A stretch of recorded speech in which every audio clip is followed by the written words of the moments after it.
I think commuter-centric and placing it in terms of our mission as well as what we espouse to do, I think is a vivid reminder that when we plan changes, right, and make tweaks, that we put the commuter at the heart of what it is that we try to do.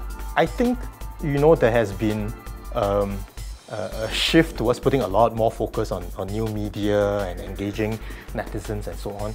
Many of them who are not on the net at all, many of my residents.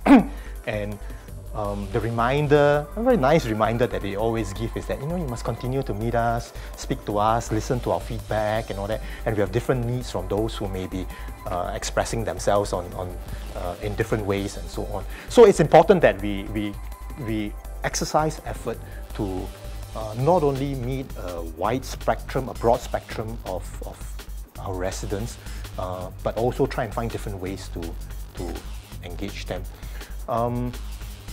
So I'm mindful that actually, besides the mainstream media, which is obviously so very important, that we can disseminate information to a group that is accessing information now in a slightly different way, especially the younger people, right? And we need to be able to provide information out there to them. And while we can't respond, and I don't think I want to respond to every single input and feedback, collectively, whatever they say, I should be able to distill some of what they have expressed and find ways to respond to it. I read, I take the feedback. Some of it is actually pretty useful, right? As to pointing me to go and say, let's take a look at it for myself, or more often than not, telling LTA, why don't you investigate it, check it against the data that you have, including, CCTVs at the stations. Do people have to wait so long to get onto the train? I think there are improvements that we can definitely make, and we are progressively doing so.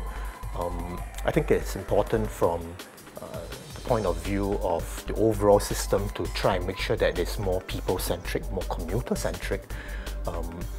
But also at the same time, while we take into account their feedback, suggestions from the grassroots on what changes to make and so on, that we are mindful of the trade-offs that need to be made, And so where exactly you put your resources in, do you, for example, when improving the bus system, say you have 5-7 buses to introduce into the system, do you concentrate them on only a single service and thereby bring about significant improvements for that particular service? Or do you try to spread it out a little bit more, running the risk that it may not be felt as much as you would do so if you devote it to a single service, but recognizing that if you can target it at the right places, at the right times, it can bring about some improvement, and it can be a measurable improvement that can be felt by the commuters. You can be sure that commuter-centric are not just words on the mission statement and on the piece of paper.